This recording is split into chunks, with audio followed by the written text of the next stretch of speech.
पृथ्वी दिवस पर हनुमान जोहड़ी मंदिर में जागरूकता कार्यक्रम का हुआ आयोजन। विकास के नाम पर किए गए अत्यधिक दोहन से अब पर्यावरण संकट में चेयरमैन डॉक्टर पवन कुमार। नहीं होगी मई और जून के महीने में HTET की परीक्षाएं।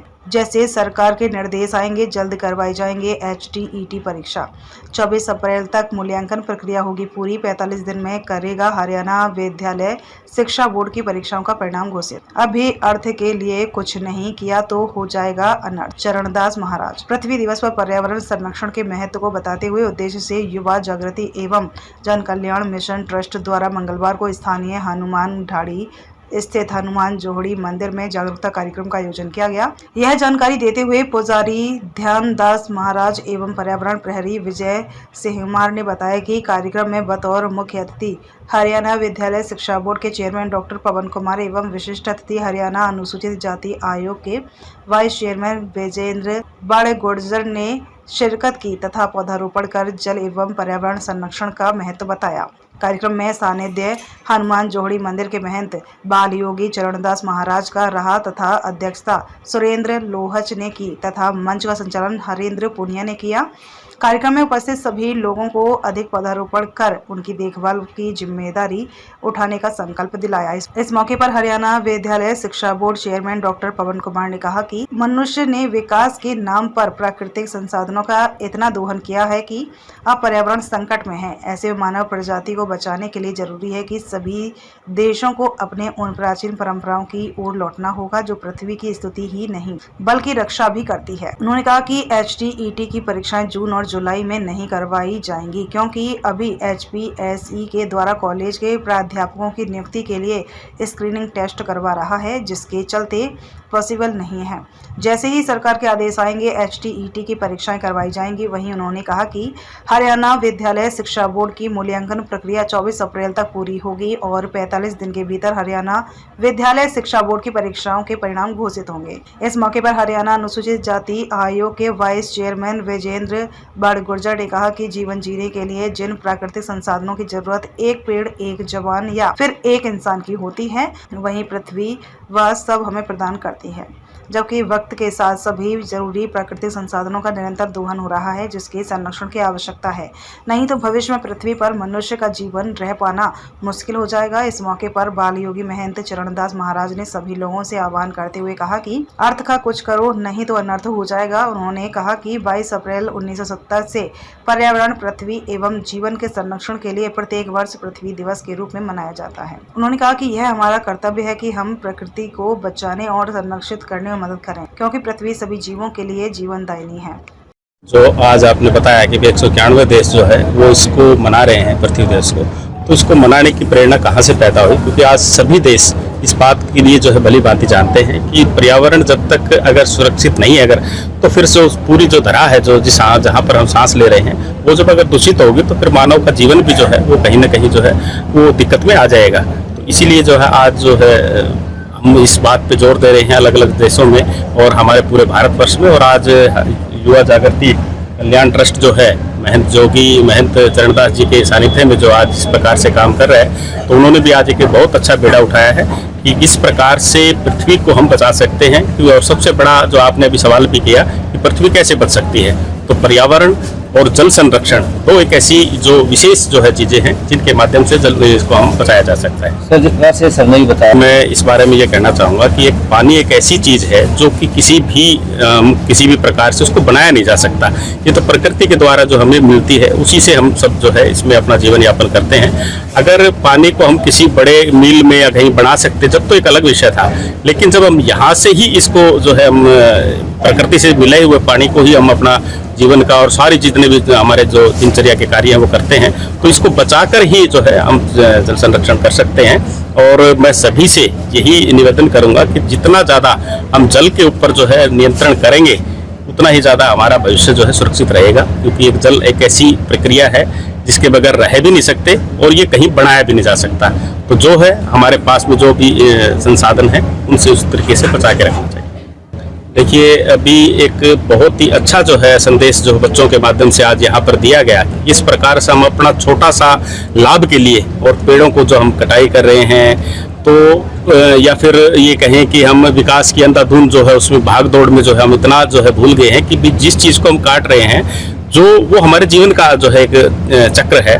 तो इस प्रकार से हमें ठीक है विकास भी करना है, लेकिन उस विकास के साथ साथ में जो पर्यावरण है उसको सुरक्षित रखने के लिए हमें पेड़ ज़्यादा से ज़्यादा लगाने हैं। देखिए, कोई भी प्राकृतिक संसाधनों पर बहुत ज़्यादा दबाव बन गया है, क्योंकि अभी आपने बताया 22 अप्रैल 1970 को पहली बार पृथ्वी बचाओ दिवस मनाया गया था, क्योंकि उस समय हमारे देश की जनसंख्या 42 करोड़ थी। आज 142 करोड़ से ज़्यादा हो गई है।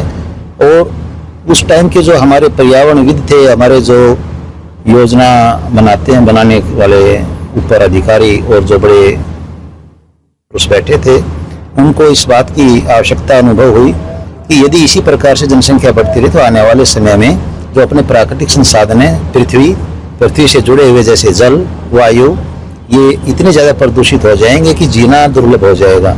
और आज के दिन तो हम बिल्कुल खूब इस बात को अनुभव भी कर सकते हैं।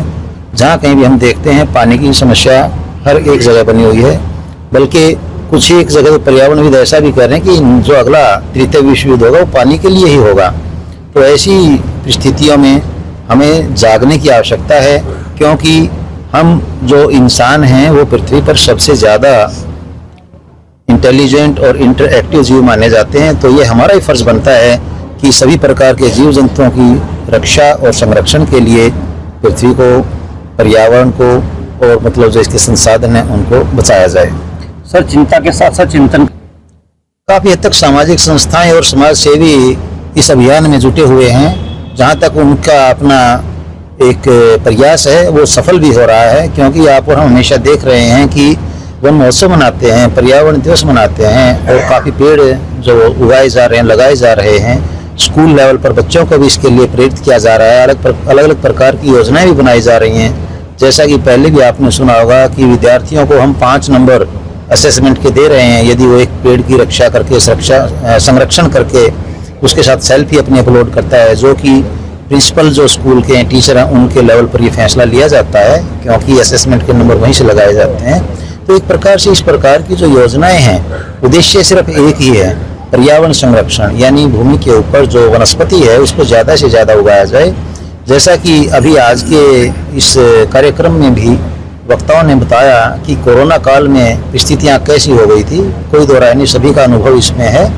तो मैं तो यही कहना चाहूँगा कि जो पर्यावरणविद हैं, जो सामाजिक संस्थाएं हैं, जो इस प्रकार से हमारे श्रम सेवक हैं, वो सभी बढ़ चढ़कर इसमें हिस्सा लें और लोगों को जागरूक करें, क्योंकि यदि जल और वायु हैं तो जीवन है, वरना ये नहीं है तो जीवन बिल्कुल भी संभव नहीं है। सर, हजारों प्रत्याशी एचटेट के परीक्षा कब तक होगा? मैं पहले भी इसके बारे में आपको बता चुका हूँ। मई और जून के महीने में हरियाणा विद्यालय शिक्षा बोर्ड एचटेट की परीक्षा नहीं करवा सकता, क्योंकि HPSC के द्वारा, हरियाणा पब्लिक सर्विस कमीशन के द्वारा हायर एजुकेशन में जो कॉलेज क्वार्टर में प्राध्यापकों की नियुक्तियां हैं उनके एलिजिबिलिटी के लिए टेस्ट रखे हुए हैं, मतलब उनका स्क्रीनिंग टेस्ट आप कह सकते हैं, जो कि हर रविवार को होगा। तो इसलिए इसके साथ साथ जो वो परीक्षार्थी हैं वो उधर भी हमारी तरफ एप्लीकेंट हो सकते हैं, तो पॉसिबल नहीं है। इसके बाद जैसे ही ऊपर से सरकार के विभाग के निर्देश होंगे जल्दी से जल्दी करवा दिया जाएगा। बोर्ड परीक्षाओं के परिणाम कब तक घोषित किए जा सकते हैं? बात की बोर्ड परीक्षाओं के परिणाम का जहाँ तक सवाल है, अभी कल यानी 23 तारीख को और ज़्यादा से ज़्यादा 24 तारीख तक हमारे जो सेकेंडरी और सीनियर सेकेंडरी के इवेलुएशन का काम वो पूरा होने जा रहा है। कहीं एक आध सेंटर पर कुछ थोड़ा बहुत बचेगा तो उसको कर दिया जाएगा 24 अप्रैल तक कंप्लीट। इसके बाद अगली प्रक्रिया जो तीसरा चरण हमारा वो शुरू होने जा रहा है, और कोशिश रहेगी जैसा कि बोर्ड का एक पहले भी रिकॉर्ड रहा है, 45 डेज में हम एग्ज़ाम का ख़त्म होने के बाद करवा देते हैं रिजल्ट डिक्लेयर, तो जल्दी से जल्दी करेंगे। कैसी सोच निकल कर गया? आज 22 अप्रैल पृथ्वी दिवस है, जो दुनिया के हर देश में मनाया जा रहा है, क्योंकि पृथ्वी को बचाना सरकारों का काम है, समाज का काम है, हर आदमी का काम है। उसके लिए बच्चों को कहीं ना कहीं हमारी पीढ़ी को उसके लिए प्रेरित करना, उनको ज़्यादा से ज़्यादा पौधे लगाने के लिए उनका एक भाव बनाना, मन बनाना, उनको पक्का करना, और आज इस कार्यक्रम के तहत हमारे हरियाणा विद्यालय शिक्षा बोर्ड के चेयरमैन डॉक्टर पवन साहब भी आए हैं। हमारे अनुसूचित जाति आयोग के जो वाइस चेयरमैन विजेंद्र बड़गुजर जी बता रहे हैं। इन्होंने अपने संदेश के माध्यम से यही कहा है कि अपने जितने भी हमारे स्कूल हैं, जितने भी जो बच्चे पढ़ते हैं, तो कहीं न कहीं उनको पृथ्वी को बचाना है। पृथ्वी को बचाने के लिए पौधे जितने ज़्यादा से ज़्यादा हों लगे, जब मौसम आए तो हम सब उसके लिए कहीं न कहीं अपना काम करें, क्योंकि पृथ्वी हरी भरी रहेगी तो हमारा जीवन खुशहाल रहेगा, हरा भरा रहेगा। और हम अपने जीवन में कहीं यदि अपने आप को ये मानते हैं कि हम उससे ऋणी हैं पृथ्वी के, प्रकृति के, धरा के, तो उसके लिए हमें काम करना पड़ेगा और काम सब करें। और जो भी जितनी भी संस्थाएँ हैं, चाहे स्कूली संस्थाएं हों, चाहे जो भी सामाजिक हों, धार्मिक हों, सब ने अपने स्तर पर काम करेंगे तो ये पृथ्वी बच पाएगी, धरा बच पाएगी, जिससे हमारा जीवन भी बना रहेगा। ये हमारे तो एक धार्मिक मान्यताएं हैं, जो परंपराएं हैं प्राचीन, जिसमें हम संत महात्मा जो ऋषि मुनि जो अपने आसपास में जहाँ कुटिया में रहते थे उसके आसपास वन रहा करते, तो उसमें ये पूजा का संदेश भी था कि हम सब पूजें उन पेड़ों को, जिससे हमें ऊर्जा मिलती है, जिससे जीवन मिलता है। और जिससे जीवन मिलता हो उसको यदि हम बचाए रखेंगे तो हम बचेंगे। सर, हम कह सकते हैं धर्म के नाम पर कहीं ना कहीं ज्ञान के अभाव में अपने स्वार्थ वश जो इन चीज़ों को खराब कर रहे हैं, जो जीवनदायिनी हैं, हवा और पानी हमें जीवन देते हैं, उनको यदि हम शुद्ध रख पाएँ, स्वच्छ रख पाएँ तो हम समाज भी स्वस्थ रहेगा, हम भी स्वस्थ रहेंगे। उसके लिए हमने सबने अपने स्तर पर काम करना पड़ेगा और काम करें। उसको कहीं ना कहीं हम अपने स्तर पर जो ज़रूर उसका अपने शक्ति का, अपने समय का, सामर्थ्य का प्रयोग करें। ये तो हम सब कोई अपने एक सोच है और उसको सोच को हम यदि ये मान के चलें, क्योंकि पिछले दिनों जब महाकुंभ, जिसमें दुनिया हमारे देश की आधी से ज़्यादा आबादी आई और उसमें इतना स्वच्छ वातावरण, शुद्ध वातावरण था, स्वच्छता का पूरा ध्यान रखा गया। ये तो एक छोटा सा शहर है, हम अपने कहीं न कहीं अपने आसपास में या कहीं अपने मकान का, कहीं दुकान के, तो ये सब की जिम्मेवारी है, उसको हम सौंप लेंगे तो ही हम स्वच्छ व्यवहार कर पाएंगे, स्वच्छता का जो हम काम कर पाएंगे।